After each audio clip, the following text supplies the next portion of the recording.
Magandang araw po mga boss at welcome back po dito sa ating YouTube channel. Sa video ito ay meron tayong tanggap na repair itong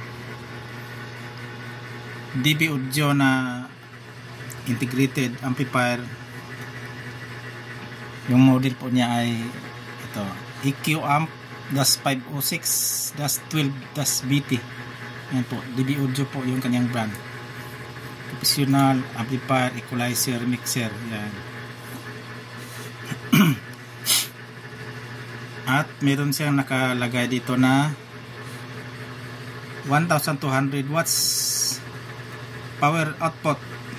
Pero parang hindi naman ata mga boss. Ano siya? Parang over declared ata ito ng DB Audio. Actually, itong amplifier na ito mga boss ay na-repair ko na ito dati. Yung problema ito dati ay hindi po nagkiklik yung kanyang relay. Wala po siyang hindi po siya nag-function kasi mayroon pong DC yung kanyang output mga boss. Ngayon ay sabi nung may-ari, actually yung may-ari nito ay classmate ko nung high school mga boss. Shout out kay sa may-ari na si Elmer Dinglasa. Shout out po sa iyo boss Elmer. At salamat po sa tiwala. At na-repair ko na to dati. Yung medyo matagal na hindi pa ako nagbablog. Ngayon bumalik ito kasi sabi niya yung maingay daw yung mga pihitan. Tumutunog na pero maingay daw yung mga pihitan. Papalitan natin ito mga boss. Pero bago natin i-repair ay review lang muna.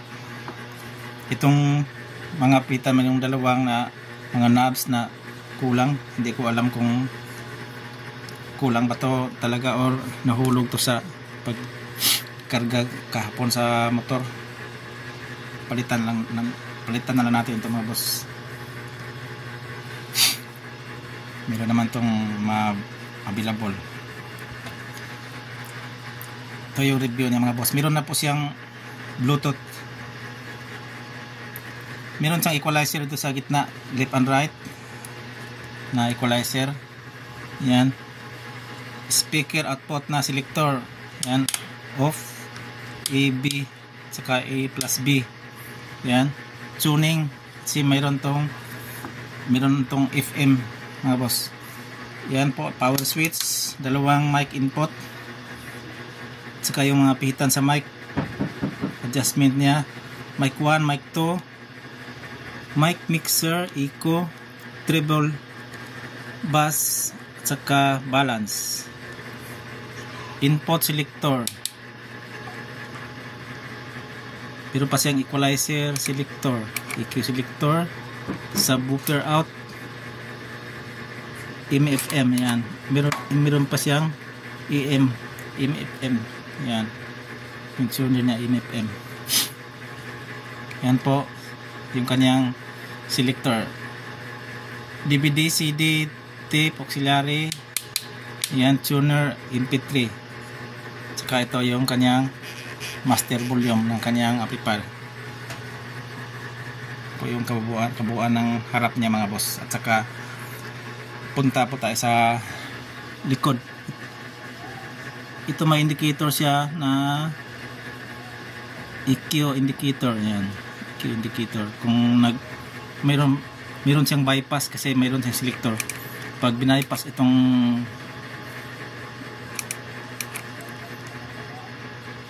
mamamatay ata itong kalimutan ka ito kasi matagal na itong repair ko dati pa. Punta naman tayo sa likod.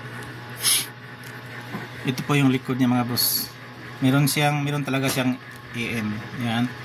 Yung antenna para sa AM. Ito naman yung para sa FM. Ito din ay antenna sa FM ata to. Kasi yun naman talaga yung sa FM na mga ganitong tsura ng antenna. Saka meron siyang center na speaker,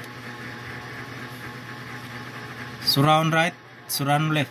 Yan, yung kanyang speaker. Meron siyang input, audio in, DVD, CD, tape auxiliary.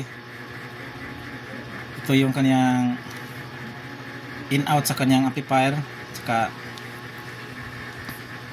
out sa tone control, in sa amplifier. Ito yung kanyang effector loop. Meron siyang subwoofer out, yung kanyang exit ng hangin galing sa blower kasi nasa loob yung blower mga boss. Speaker output, speaker A saka speaker B. Meron siya nakalagay na speaker impedance 4 ohms minimum, ENB 8 ohms, basta ENB siya. Meron siyang outlet ito na unswitch ata ito, galing sa dito diretso, tatlong outlet, 300 watts pali, tatlong 100 watts na maximum. Fuse 10 amperes. Yan, AC input 220 to 50 volt, 50 Hz to 60 Hz. Ngayon ay punta naman tayo sa loob, yung kanyang mga laman mga boss. Ito po yung kanyang laman mga boss. Mayroon siyang, ito yung kanyang tuner ng AM at saka sa FM.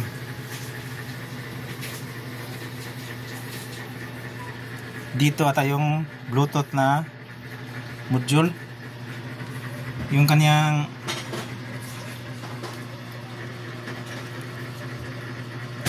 output transistors ay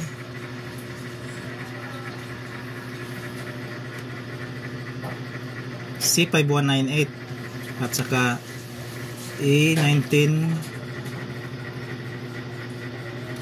dalawang nasa kabila pa yung dito sa kabila yung iba, C5198 at saka E1941, parang type auto din po mga boss. Pero yung kanyang style ng kanyang heatsink ay pag ganito, pabilog pa nasa loob, mayroon pang mga parts din sa loob.